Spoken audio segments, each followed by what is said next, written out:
குடிமக்களாகிய நாம்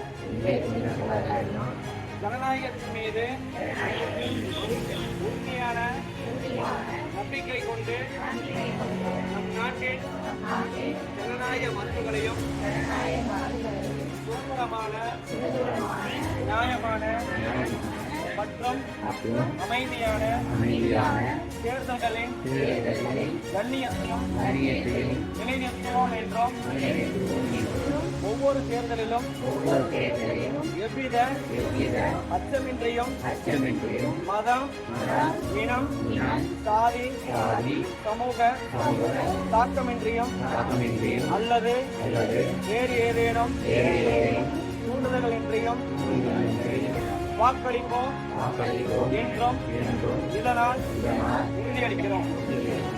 நன்றி.